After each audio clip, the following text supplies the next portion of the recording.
Hey guys, good evening. Todd Sachs, Sachs Realty, and here we are back to live our Tuesday night podcast. We haven't been live in a little bit, and my partner on tonight's show, Kris, he said, "Man, we got to go live with this one." And tonight we're talking about what's a good real estate investment. I get asked all the time. It's a space that Kris and we've both been in this space for a long time. I started, swinging a hammer back in 1989. And by 1991, 92, I was doing home construction and started buying flips, renovation deals. And tonight we're going to talk about some of the low-lying fruit. If you want to get into real estate investing, maybe you're doing it right now and you're just saying, hey, you know what? It's just not working out great for me. We're going to talk about it tonight, see if we can't get you on track. If you've never done it before, you've been talking about doing it, we're going to push you over the edge. Guys, we're going to talk about rentals and we're going to talk about flips. We're going to keep it really simple. We're going to talk about residential stuff because there's a whole gamut that you can get, into when you want to invest. As I said, my name is Todd Sachs. I'm a real estate broker here in Maryland. And I have a broker network all over the country. So, guys, if you're looking for assistance and I can help you buy or sell through our great broker network. And tonight is Kris Haskins. And, guys, we're going to jump right in here. Kris, thanks so much for being here tonight, coming from Newport News, Virginia, family in Maryland. And, Kris, tell everybody who you are, man. Hey, Todd, thanks. It's an honor to be among a giant tonight, my friend. Thank you. We appreciate you being here with Mr. Almost 80,000 subscribers on your YouTube channel, teaching people how to invest in real estate. And by the way, before we'll just get it kicked off, there's a link. Kris actually teaches this investment stuff, and he's got something coming up. We'll let him talk about it in a little bit here. But we do have a link in the info in the show notes to get to Kris's the 13th, I think, right? Coming up, you have a little seminar you're doing. So anyway, Kris, tell everybody who you are, man. Yeah, thank you so much. It's an honor. Todd, I'm a real estate guy. I can't believe I used to be a music producer, living a destructive lifestyle, drinking, drug, and sex, and made a bunch of money. But then I realized that it is irrelevant how much you make if you don't know what the hell to do with it. So that's when I learned. I got hip to the game, read books, got educated, and I started investing in assets that go up and money goes out and comes back as opposed to spending it all on foolishness. So that's where we are today. Thank God I had that awakening when I went broke after getting my first publishing deal with EMI. $80 in my pocket. I mean, I had money rolling in. Spent it all, brother. $80 in my pocket, living on my friend's couch, thinking, how the hell did I get here? I just had $100,000 in the bank a couple months back. Just crazy. Why real estate, Kris? Well, it was by accident, actually. At the time, I had some friends doing it in Chicago. So I went up there. I put up my credit. I had a little bit of money from the music business. So we did one deal up there. And my cousin had a house in Jersey. I did one there. I was just like the quiet guy borrowing the money, and they were doing the whole deal. But then I'm like, man, if I could do that and make $40,000, maybe I could do it in Virginia too. So I came down. I mean, that's where I'm from anyway. So gave it a shot. And at that time, 04, 05, 06, you could buy a house and do nothing and make $50,000. I know you remember those days. Absolutely. Those days are gone. So they are gone. They might be here today, but they're not real. So. Yep. Yeah, man. We're gonna talk about rentals.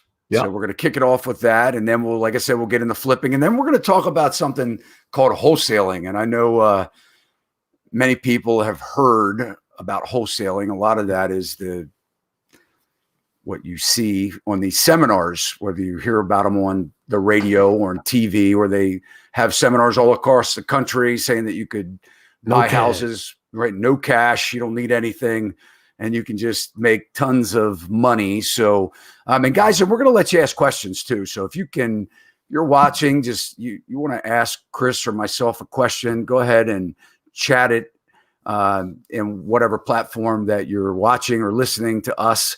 and we will get to it. So we'll have a period where we'll break into some Q&A. We're going to talk about how to get the deals, right? How to get the deals, how to finance the deals, how to turn profit. A lot of people, they want to know how much should you expect when you're renting a house? What should you make a month? Like I said, maybe you're a newbie, or maybe you've been doing it and you're trying to do it better. And they're the kind of things that we'll kind of address here tonight. So Kris, Cool. So did you start, we'll talk about rentals. Did you start in rentals or you start in flipping? Unfortunately, at 04, 05, I started, I guess it was 03 with my friends and my cousin. They used my credit to do that. So I guess flipping, but I didn't do anything. Then the no doc loans were out, stated income. 04, I bought a bunch of rental properties and I lost them all to foreclosure. As the years went by. So as a dummy, I thought I was buying rentals. So I bought all those rentals, and then I learned that negative cash flow is not where you want to be. So then I quickly got into doing wholesaling, which is I lived in the wholesale space for 5 years, from like 05 to 2010. Gotcha. So with a rental, you lost your rentals, and a lot of people do, and I guess some of the ways people start out. They stay with they keep that house that they're living in. Maybe they have a townhouse or a condo, and then they buy up. Yep. And they'll say, hey, rather than sell it, I think I'll turn it into a rental. What are some of you teach people on rentals? What are some of the ways that you teach people how to get into the rental business? Well, it all depends on your, good gracious, Todd, that's a big one, brother. I mean, it's from A to Z. My favorite way to buy a house, I'm going to be honest with you, is a strategy that we use called the subject to strategy, where we come in and we take over somebody's debt. We don't guarantee it, but we just keep making the payments on the loan. So that is by far, matter of fact, I live in a house that I bought subject to. So that's my favorite way to do it because it's unlimited. You see, in real estate, from my opinion, you got a fence. I like to teach like that. On the left side of the fence, you've got conventional stuff. Go to the bank, turn in tax returns, credit report, bank statements, all that crap. Very limited.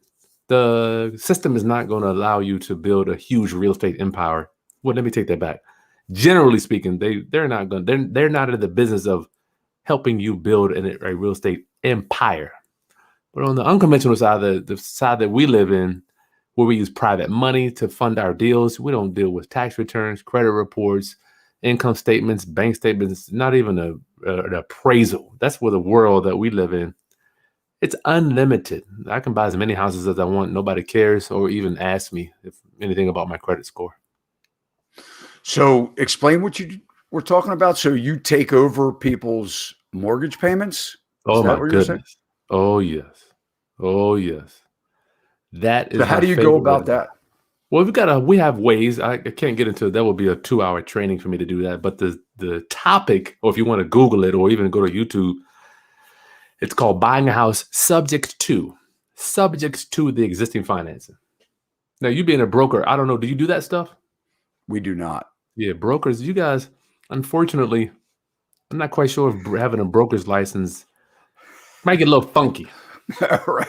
It's funny you say that because I can't get away with, like, I can't even say the things that you can say on the show because of my licensing requirements. Right. So, I mean, it's, you guys, you could, I mean, even with wholesaling, I mean, it's amazing, what unlicensed people in this space get away with. I mean, I'm not saying it's bad or good. I'm just saying that, we're like, we got to watch everything we say, Yep, exactly. So, no, I'm talking to my daughter. She come inside. Morgan, okay. Well, she can come on the show too, man. I mean, you can say hi. Come on, Ariel, what you doing? Hello. Hello. How are you? All right, get out of here. All right. Sorry, Todd. That's no problem, man. Hey, look, I remember when mine were that little, Kris. They grow up fast. Believe me. I'm trying to enjoy him. Get this dog out of here. Sorry. Meet the dog too. So Kris, let's talk about, let's talk about the different ways that people can get in rentals. So obviously they can keep the house that they have, right? And if one. they qualify, they can buy something. If they have some equity, they can rent it that way, right? Another That's way one. is they could just decide to buy a rental house, right? Buy something that they see that they think could be a good deal, that the numbers make sense, right? They could. Well, I mean, my thing is this, Todd. I mean, the world that I live in, man, and we're just getting to know each other. I just don't live in a world. Our worlds look the same. They're almost identical, but they got this caveat to it that they are just completely different. Like I don't deal with banks. I mean, I just don't. I don't deal. People. We have private investors that finance our real estate. I mean, people are throwing money at us all day, every day to buy house. I mean, to buy real estate. So the world that we live in, it just doesn't involve credit. So I don't know if your viewers now that I'm not saying that that's good or bad, right or wrong. It's just the world that I chose to live in. So if you're a person out there that is sick of begging banks, knees get dirty, sucking up the bank. That was me. I was tired of going to the bank. So I got educated and tried how to maneuver around them. So, if that's something that your viewers are interested in doing, that's where we live. But there are some good loan programs out there too. I'm not mad at them. Yeah, well, I think we should tell people about, what you're talking about. I mean, Kris, most people they want more. They want to buy real estate, and they don't have, necessarily the best credit or cash. That's the big thing, right? So when you're going to a bank, you have to have cash or you have to have credit. And a lot of times you have to have both, right? Right. Especially if you're not going to live it as your primary residence. That's right. So let's talk about some of the ways. How do you get cash? Well, what we do is we deal with something called private. We call it private money. And if you go to my channel, I've got several videos on that. But my website, I've got a private money training where I walk you down how to raise this stuff.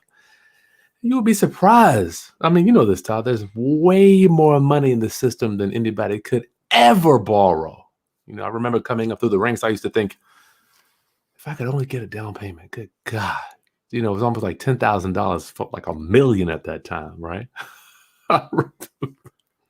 Exactly No, right. it's like, I mean, trying to get the down payment, it's completely irrelevant. Now, there's more money in the system, and I need your viewers to understand there's way more money in the system than you could ever borrow if you just turn into somebody that's bankable and people will want to loan money to. That's the secret. So do you start with something that needs some, renovation, or do you pick things that are ready to rent? Well, if you're looking, here's the thing. Man, we got a whole nother world that we live in. I don't do the traditional rentals. Man, Todd, we got some surgery to do here for your viewers. Some surgery. If you were to see I should share my screen, some of the rental properties that I have done. I mean, we rent them as is.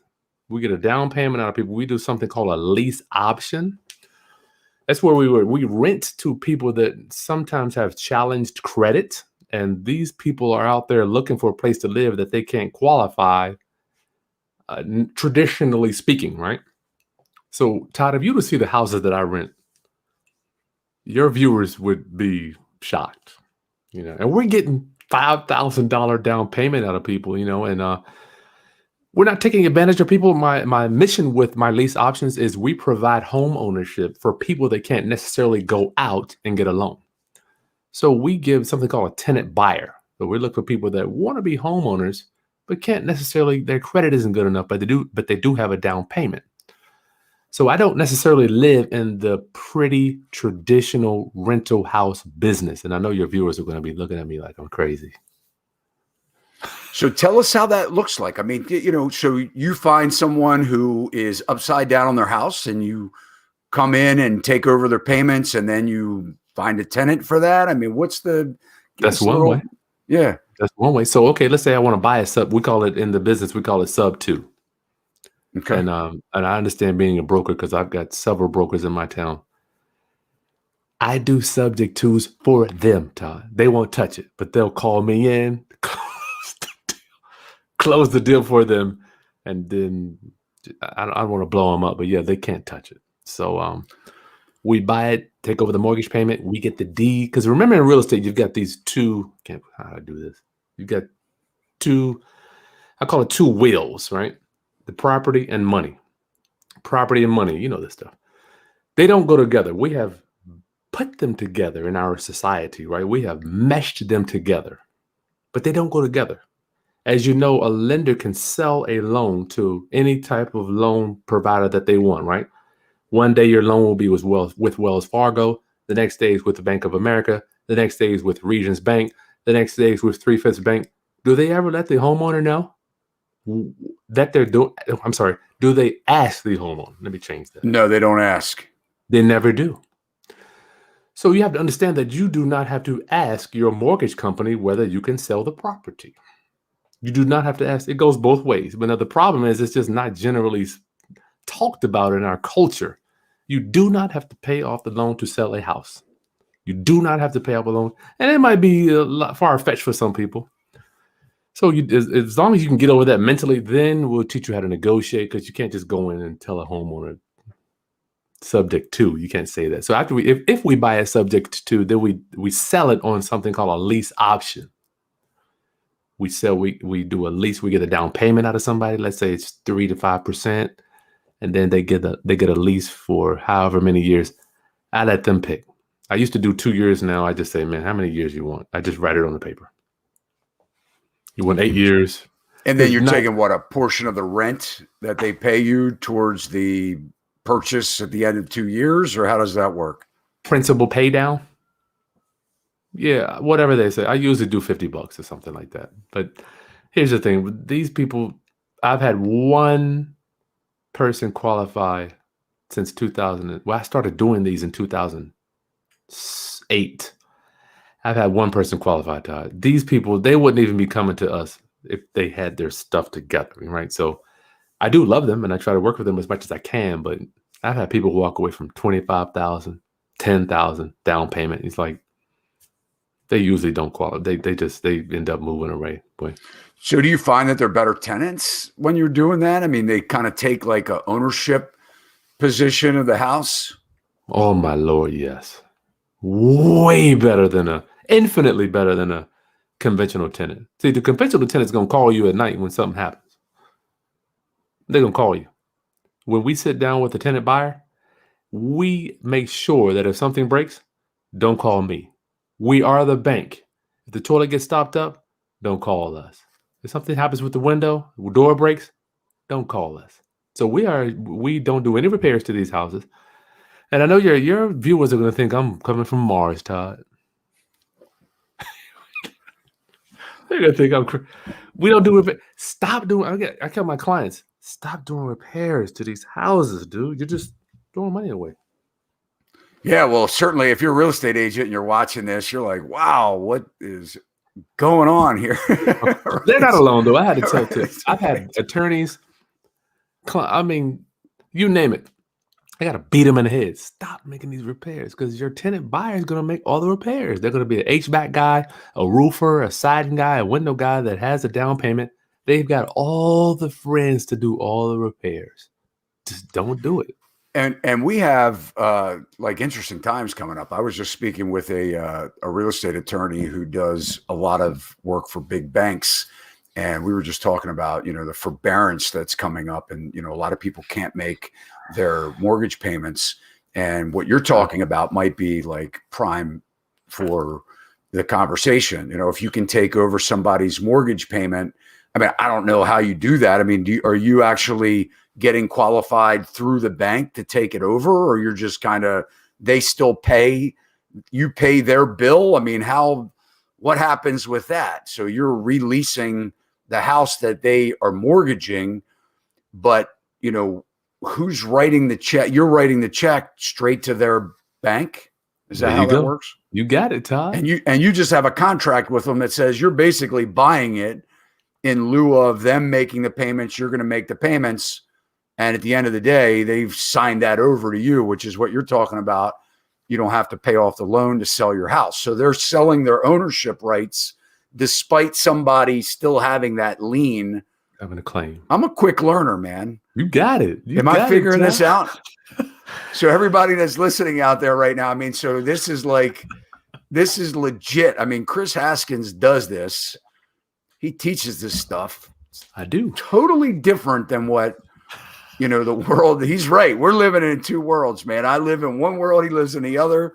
I'm not saying that I'm giving up my broker's license, Kris. Nah, don't do it. I'm listening to you because I know you make a lot of money, and I know you teach people how to make a lot of money. And I know a lot of people want to make a lot of money, but they don't know how to do it. And it's not easy. If you're doing it, sometimes you're trying to push it, you know, uphill, especially in this market where everything is so overpriced. So, all right, let's talk about, because regardless, guys, if you're listening, regardless if you like my world that I'm living in, where, you know, we actually just buy it outright, you've got to go get financing. Conventional world. You have to go out, get financing, have money, things like that. You got Kris's way, which is amazing, and you know how he's doing it, and it's unconventional. Yep. Both ways can work, but there's still some fundamentals, because you might not want every single house. So we got to talk about, you know, how do you find the right house, the right deal? How do you know when you say, hey, look, I have a lot of friends of mine that do hard money, and I say to them, you know, like, how do you pick? And hard money, guys, for those of you that don't know, that's what Kris is talking about, unconventional. You want to buy something, you don't have good credit necessarily, you don't have a lot of cash, but you have the ability to do the work and turn a profit in a rehab or what have you, or get it financed later after you've fixed it up. And a hard money guy is going to have points and will give you unconventional financing. But I say to these guys all the time, I'll say, you know, like, how are you comfortable in lending money? And they always say, well, if we take back the house, I want it to be something that I'd want to own, or, you know, feel confident that I'm going to be able to get my money back out of it. That's true. So there's a lot of, let's talk about that. So, you know, what are some do's and don'ts when you're picking properties? Then let me preface this by saying, I'm not talking about hard money. Now we are talking about in our conversation, but I don't want your viewers to be misled. I'm talking about private money, where we use ma and pa to finance our real estate deals. They've got IRAs, they've got 401ks, they've got savings. We turn them into a bank. All right. So hard money, that is a way to do it. That's not our way, but that is a way to do it. Okay. And I just want to make sure I clear that up, man. I don't want people thinking that I'm out here borrowing a bunch of hard money, because you'll end up getting, you clean your. It's debt. It's debt. It's high priced debt is what it is. So the right investment. Let's give them some pointers. How do they decide, is it a right, you know, piece of real estate to buy? Yep. For flipping, we always buy, my mentor used to say, Kris, you have to buy below market value. That's the only way to do that. You got to get your skills up to do that. Used to be 70%, went down to 0.65. Now it's back up, and now we're to 70%. So if it's worth, we just take something called the ARV. We have something called the after repair value. So if it's worth, well, before we get into flipping, let's stay on the rentals. Rentals. Yeah. What would somebody look for in a good deal for a rental? Is it rental? You know, is it, you know, a stable, you know, area? Is it, you know, how do you pick that deal? So area is, it is important, but we're not, the location thing is not paramount in our world. What's paramount is the financing, man. I mean, if you can take over you're getting a house for practically free. The people we buy from, you know, they're distressed homeowners. It's not like it's on the market and they want top dollar. So cash flow and financing, man. I remember coming up through the ranks, I used to buy a house for $100 cash flow. We used to consider that good.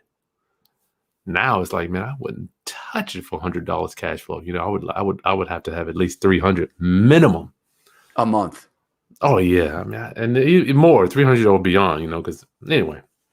But for people getting in, you have to start somewhere, y'all. You can't just come in and, you know, you can't be the boss starting. No, you got to start somewhere. So you don't care about the neighborhood, the house condition, none of that. As long as you can assume the mortgage and it makes sense, that you're strictly looking at numbers. So if the mortgage payment is $1,200 a month and you can rent it for $1,600 a month, and you can get the buyer that is leasing to own to come up with $10,000 out of pocket to get in the place, that's kind of like what you're talking about. So you don't care about the location, the condition of the place, or whether it's on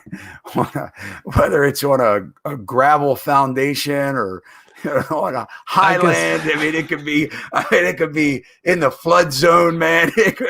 I guess you're right. I hadn't even thought about it, man. I mean, I guess you do it so much you don't even think it's kind of by default. It's in my brain. But yeah, I mean, I want a product. It doesn't have to be pretty at all, though. Matter of fact, my favorite houses are ugly ones to buy and then rent them out. We call those ugly lease options. You're talking about, I mean, you could sell those all day, but it can't be falling down. It has to have halfway, and the bones don't have to be super solid. It has to be, let's say out of 10, we're talking about a 6. Nothing close to what your viewers possibly are thinking about. The warm and fuzzy rental properties where they go in and they walk around and it's got new paint and new carpet and yeah, I don't live in that. It won't be like that in 2 years, I can tell you that. What you mean? It won't have beautiful paint and fuzzy carpet. No. And I'm renovating some apartments right now that I've owned, and I have a tenant that just moved out. They were in there for 3 years and they're asking me for the security deposit back, man. I'll tell you what, I mean, they all wanted that. It's bad. It is bad. I mean, it's going to cost me $4,000 or $5,000 just to get it to where I can even. Well, it doesn't. See, that's the thing. That's why I don't do traditional rentals. That's exactly what I'm doing. Let's say you had no mortgage. Let's say you make $1,000 a month, right? 2 years, you make 24 grand minus taxes and insurance. You made 16,000. I don't know. They move out. You got to turn it 5,000. So I want to do it. I mean, matter of fact, my next video on my channel is going to be lease options versus conventional rentals. I have been dying to do this video because I've written tons of articles about it. You make more money doing lease options. Won't do repairs. I think people need to dive into that a little bit, Kris. So, we're certainly posting all of Kris's information in the show notes here. Guys, I mean, that's what we want to do. We want to bring you your options, right? So you want to rent the house that you live in right now, and you want to buy something else. I'm going to tell you, it's all about making sure you have the right tenant. And, it's very, very important. Out of all the years that I've been doing it, and I've been renting, I guess about 15 years. So I started out as flipping, Kris. You started out flipping? I started out flipping because I've been a contractor. So for me, it was the easiest thing to do. Yeah. Which will just kind of, well, let's just finish up real quick with rentals, because I do want to leave some people with some other thoughts. So you have the unconventional way that Kris is talking about. And then you have the conventional way, which is, guys, where, you're going to go to a bank. If you're not living in there in the house, you're not owner occupied. There are a lot of banks that are going to make you have some cash down. So right now, with a lot of the people not paying rents, a lot of banks right now aren't even looking at it. I mean, they're not even considering adding to their portfolio, because a lot of people aren't getting the rents right now because of COVID and the forbearance. But there are financing options that you can do. And like Kris is saying, I mean, obviously cash flow is king. So you always want to look at it. The conventional way is obviously you get in there, you buy down, your tenant's buying down your debt. So your tenant is everything. You want those long-term tenants. And you want to make sure that when you're selecting these properties that, I like, for people that aren't in the business, I like for them to have turnkey, do very little, not getting into you don't have time to get in and do heavy repairs and things like that. So, some of the things that you want when you're starting out is you definitely want to make sure you have an agent wherever you are. Make sure you have an agent that has helped people with it. They understand the investor market. And even though this is the first one for you, or the 6th or the 20th, you still want somebody that is going to understand, that investor mentality. How do you turn out with tenants on turnover, Todd? I'm curious. I want to know. Say that again. How do you on your cash flow or income, do you do okay regarding with tenants moving out and you got to turn them around? You want them to stay. I mean, I'm fortunate. I have some tenants that have been in for long-term, 10 plus years, 5, 6, 8 years, basically, and there comes that license again, right? So, I mean, when you're a licensee, I mean, anyway, a landlord should definitely adhere to all of the fair housing laws. Oh yeah. Absolutely. But within that, with saying that, there are legally things that you can do to make sure you're not, to try and safeguard against renting to somebody you shouldn't rent to. And I've done it, believe me. I mean, I've had it, man, nightmares. Me too. I had somebody that worked in the government, and they're professional tenants. She moved in, she gave me a security deposit, the first month's rent, and didn't pay another penny. And in fact, had her adult boyfriend and adult daughter living in there as well. And she was the only one on the lease. Nobody was going to live with her. Next thing you know, 3 people were living in there and try and get her out. And she didn't pay and cost me probably $10,000 in damages and repairs and all kinds of stuff. It was a nightmare. But, when you're screening your tenants, you can, regardless of who they are, you can set credit scores. You can. You also can do things like check where they're living now. Oh, we do that. I love the fact, say, hey, look, within, the last thing is we're going to inspect where you live now. And, we do that within 24 hours because believe me, people, if they're living dirty, they're not going to clean it up in 24 hours. No. If you want to have a no smoking policy, you can tell if they're smoking. If you have a no pet policy, you can tell if they have 8 cats. And I'm not against cats, but, but anyway, so, that is true. But the big thing is, at least in the conventional world, and Kris, I don't know about what you do, but do you need rental licenses the way you're doing things? We don't have rental license. No, matter of fact, our city does not even allow you don't even have to have a business license to rent your own property in my city, as long as you are the owner. But but you can't manage other people's properties. The only reason I know that is because I've been through it with the city. But you don't need any kind of rental license. So you don't have to have an inspector come in prior to leasing and check for your smoke detectors and things like that. Oh, well, on my Section 8s, I do have the government comes in, and I do one of the municipalities where I live, Portsmouth, Virginia. They do have a city inspection for rental properties, but I mean, I've never known, not that I know of, my friend. Yeah.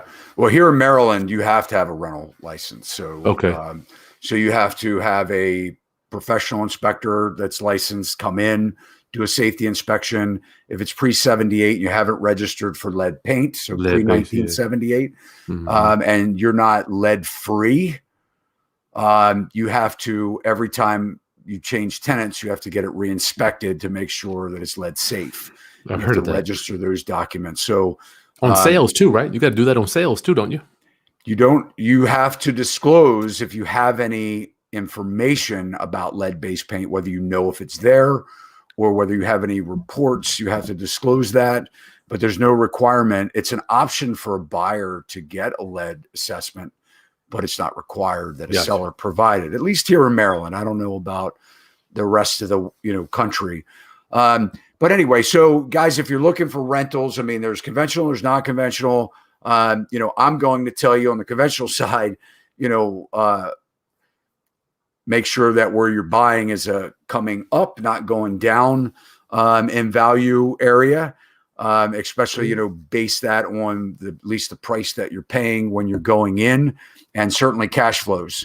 I have a 1% rule. So if I'm spending $150,000 for a rental, and I hear people do this all the time, they'll say, oh, I want to rent this. I'll buy this $350,000 house, and they want to turn it into a rental, but you can only get $2,000 a month in rent. Doesn't make sense. So I always say 1% if you are all in at 150,000, even if you're getting financing, make sure you can rent it for 1,500 a month. Good point. Good point. So, Kris, do you have any horror stories, man? Even with doing your lease, I mean, you say people walk away. I mean, is there any downside to what you're doing? I mean, obviously there's always a downside with everything, but the good thing about lease options, I mean, I've sold the same house 3 times in a year one time. I remember when I got a $3,000 down payment out of 3 different buyers, you know? So that one house made, I don't know, a boatload of cash that year. And I've got clients that have sold houses 4 times in a year. So it was people moving to these things and then they lose.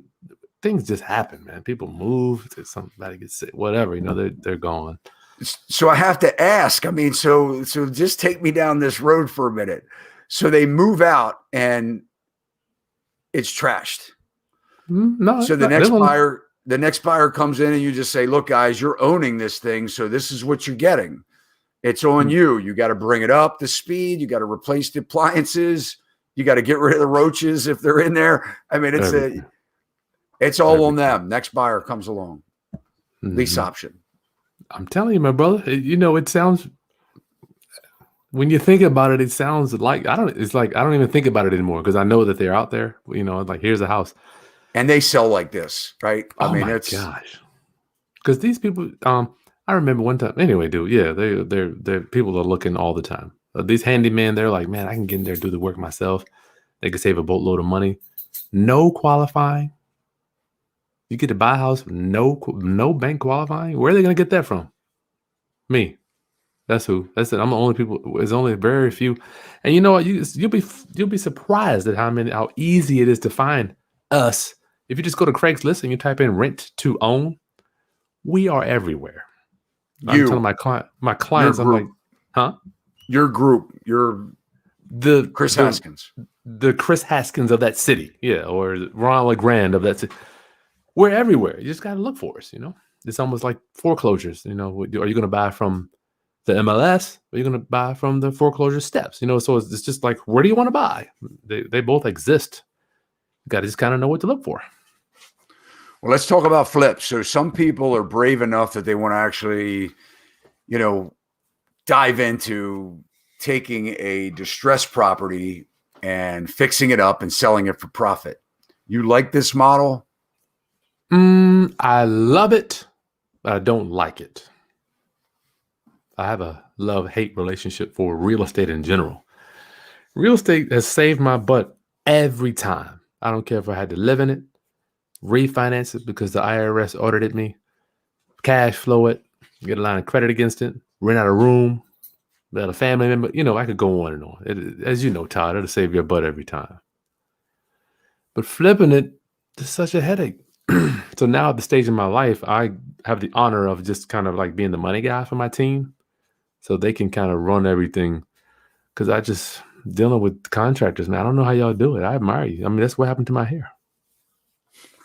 It's challenging to do that, you know. So if people think they're going to get in there and fix up a house and have no problems, you got another thing coming. That's how I started. So, in fact, I want to show everybody a picture here. I'm just going to, let's see here. Let's see it. So let's see it. All right. So guys, I started out flipping and people thought I was flipped when had flipped when they saw this one. So this is a house that, I don't know, I guess it was about 10 years ago. And here, when we went through the crash of 2008, actually started well before then. But anyway, I've got another picture here. So, you know, people knew me as the guy that just tore them apart. Good Lord. So, you know, I brought my engineer out to this property and, you know, people that were on my team, my construction guys, they would all say, oh, geez, they'd say, Todd bought another house. And they'd say, yeah, but he's going to rip it down. Yeah. And I did. I had a little footprint that I would use again and again and again, and a couple house designs. Sweet. And basically, so, you know, I kind of cut my teeth on flipping houses. And Right now, guys, things are so overpriced. I mean, that house that you looked at, that I tore down, basically, I paid $50,000 for it, 10 years ago. You can't find anything for less than 150,000 in that same exact condition today. And things are getting bid up and things like that. And, flipping is a way to really get hurt if you don't know what the heck you're doing, right? What did you spend on those rentals, if you don't mind me asking? Say that again. What did you spend on those 2-story rentals? I've done that too. It cost us over $100,000 to do that. Yeah, so most of my rentals I've bought probably somewhere in the $100,000 to $135,000 range. I'm talking about those rentals, the ones that the renovations. The renovations. I'm sorry. Yeah, the renovations. Yeah, so we were in about 150,000. Yeah, okay, renovations. Sorry. Yeah, so we're about 150,000. Anywhere. I mean, somewhere about $75 a square foot. Gotcha. Sometime we could get down to $65 a square foot, but in doing a major renovation, but expensive. That's not going to be for a newbie though, Todd. I mean, could you imagine a newbie? They'd be out of business. So Kris, when I was really hot and heavy in it, I had 3 types of investors. So you talk about the money funds and things like that. So I had 3 kinds of investors. I had the investor that wanted absolutely nothing to do with it. They wanted to give one of these flippers like me or somebody all the money and pay us a management fee and basically sell it for them. And they were happy with profits. And we tried to give them, double-digit returns. If they could make 10% or 12% of their money on a yearly basis, they would write a check all day long, long as we could find the deals. I mean, I used to have a folder with checks in it. Wow. If we could find the deal, we could find the money. Then we had the tier 2, which I always say are the ones that watch the HGTV, and they're all about, they want to go and push the broom and throw stuff on the dumpster on the nights and weekends and kind of learn and do some things themselves. And then we had the third tier, which were the ballers, right? They're the guys that do this for a living. They got all the teams, all the crews, and they're actually the ones that are the most successful at it because they do it for a living, right? Because the biggest thing, Kris, and you agree, I mean, you talk about it on a lot of your videos. If you don't have the team, you're done. You're done. You're done. And you actually call them contractors. No disrespect for you, Todd, I'm sure. I've been a contractor for 32 years, brother. But look, I watched your video. The contractors, right? The cons. No disrespect. But it's true. No. But it is. There's a lot of truth to some of these rehab contractors, right? these dudes are trying to get we call it a lick, trying to get a quick lick so they can get onto the next sucker like me. So I got a whiner. Go ahead. No, I hear that. I got a whiner, man. That puppy doesn't like contractors either, man. Yeah. So Kris is gone. He's bringing the puppy. I think the puppy's coming in the picture. Morgan, my daughter, let her in the room, and now she's. Oh. Go ahead. We're good. So anyway, let's talk about flipping. So you've been a contractor. So you've renovated some houses. So what kind of advice do you have for people that are thinking, do I want to do that for a living? Yeah, your team. If you want to I remember when I was just doing, I think we talked earlier, we had 5 going on at a time. Just not the place where I wanted to be. Some guys are like doing 50 houses a year. It's just, I'm just not that guy. I tried to be that guy. It wasn't for me. So if you look at my thing is get the right contractor, and you find the right contractor by driving around looking for those dumpsters in the yard, Todd. That's what I did. I did one of those 2 stories like you did. I went to a guy that was already doing them. I'm like, look, man, you did it. I know you can do it. Whatever you're going to charge me, man, let's just do it. So I don't penny pitch people when it comes to that. I want to pay them what they're worth. If you're going to charge me for that, I want it done, just pay. I want take my money and get it done. So what about the guys that want to find money and they say, hey, look, I'll put the money up. You manage it. You get the work done and we'll split the profits. I'm not mad at that. I wouldn't be mad at that. Yeah, I would do. I mean, shoot, I may be the money guy now. I'm like, the problem isn't the money. The problem is savvy savvy investors and borrowers that know what the hell to do with it, Todd. You know, I mean, the money's everywhere. Just like, do you know what? If I tell people all the time, if I give you 150,000, what are you going to do with it? You know, what are you going to do with it? Yeah, she's not gonna let me out, Todd. 1 second, I gotta let her out. Right, She yeah, ain't go gonna let ahead. me. Go ahead. Go ahead. They let you in All here. right, while we're waiting for Kris to come back with the letting his dog out here, guys. So if you're really looking for a rehab and you've been thinking about it, you like to do renovations and you've been watching these HGTV shows. He's back, man. What'd you do? Throw the dog out the door and tell somebody else to let him out? Huh? This dog, man. You don't want to know what I pay for that dog, man. So these dogs are expensive. They are expensive, especially when they eat bad things and you got to take them to the vet a couple of days after you buy them. You know what I mean? Luckily, she has health insurance. Oh yeah. If you don't have health insurance, yeah, you're in trouble. You have dog insurance? I have health insurance on the dog, Todd. I don't want to get into that mess, man. All right, so let's get back to flipping. So the big thing on flipping, guys, is that if how do you find the deals?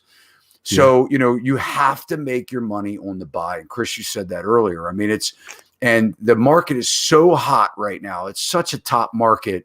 But I do have a couple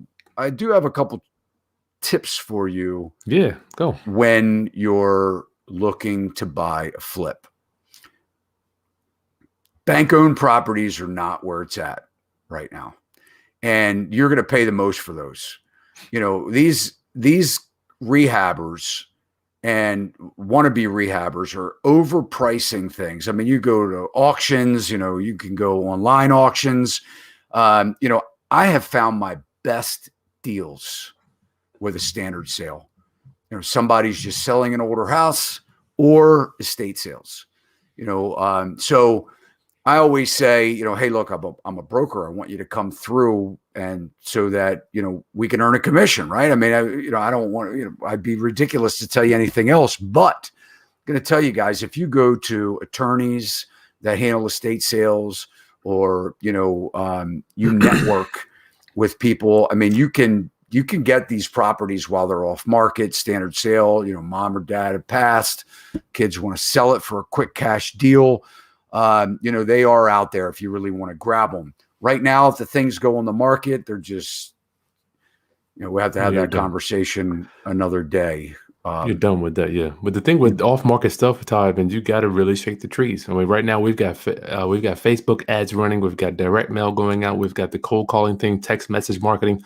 So here's the thing: if you're looking to get off-market deals, is that where we're at, Todd? Yeah, let's talk about wholesaling, because you've done that for a long time. So let's jump right into wholesaling.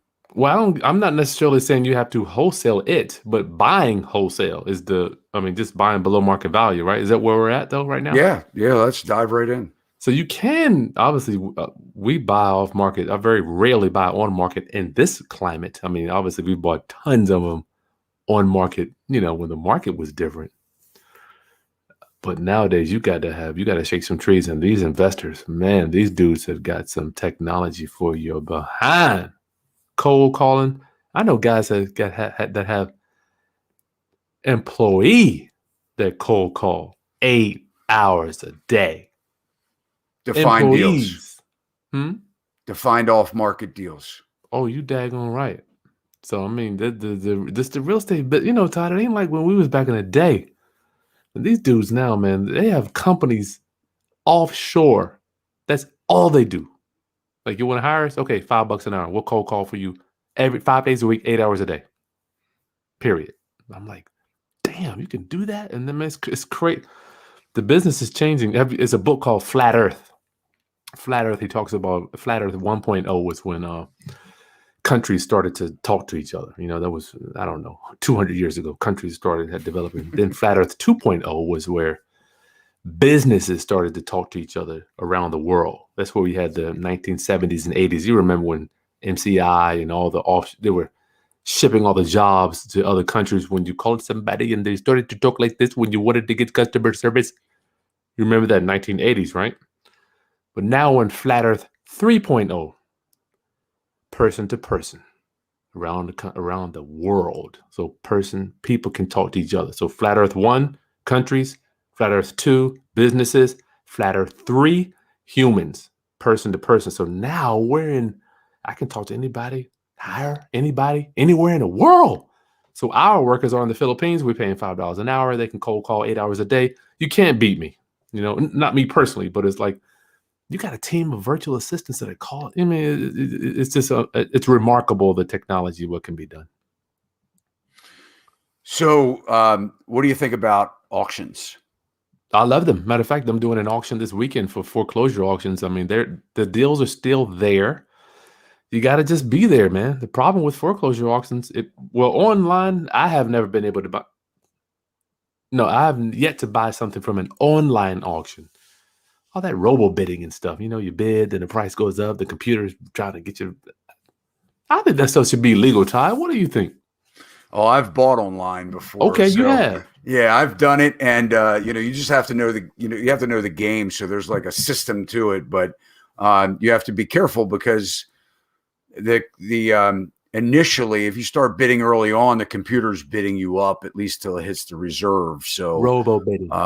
Yep. It is the robo bidding, but I have found and bought a couple deals online auction, but it's been several years ago. So, I mean, it's now I just find that things are they go it's way too high, way too expensive. Online, I would say, yeah. Well, the thing with the foreclosures is that only a few people are going to show up. I mean, it's the same guys every time, right? And a lot of times the banks buy them back, right? I mean, can't get it. Yep, you can't get it, and then you have to go through the process. You have to have money, and then you have to. The judge has to approve so there's a process, right? When somebody buys it on the courthouse steps, doesn't it then have to go to a substitute buyer? You have to go through that substitute buyer process, don't you? Not here. I don't know how it is in Maryland. Do you have redemption up there? We do have redemption. So they are allowed to redeem all the way up to the sale. To the sale. Well, they can do that here too. I'm talking about some states have a redemption right. Oh no. Once it's done, it's done. No. Okay, once cool. It's done, it's done. Yeah. But yeah, we're non-judicial here, man. Once you go through the steps, it's over. I mean, we own the house. The matter of fact, the minute we win the bid, we're going to the house and changing the lock. Shit, man. I've done that. People going, if nobody's there, man, we're going in, man. Well, I'm glad you brought that up because a lot of times now on these auctions, they're occupied. And that's a big deal right now because with COVID, if people have leases and they basically say they can't pay because of, they've been impacted by COVID, you can't throw them out. Yeah. So here it's unlawful. I mean, you can't go and change the locks and things like that at all. Right. You're right. Well, the ones we do that, obviously they're vacant.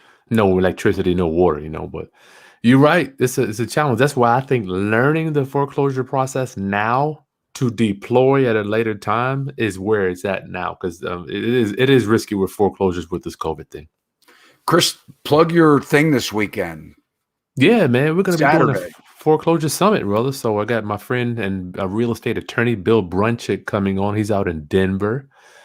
He's going to be discussing the legalities and dealing with the redemption rights stuff. I'm going to be just training on how to locate these things as, they're all public auction, but where do you look? How do you find the auction? Where do you go? How do you bid? How do you know if they're the occupancy?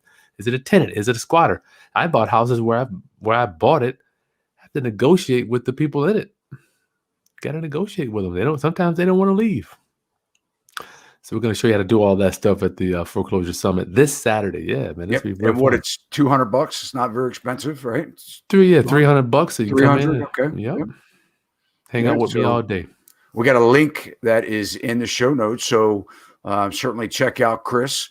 Let's go. Let's see what some of our people are saying here. So Jessica, yes, LinkedIn Live. Hey. It's awesome. Thank you. Yeah, we were doing it live. Kris had to coax me back into it again because we were having I was hyperventilating, going through. Why? Man, You sharp, man. You my sharp. internet's not working. I'm getting fuzzy. My AirPods stop. I can't hear people. My guest goes off and lets the dog out.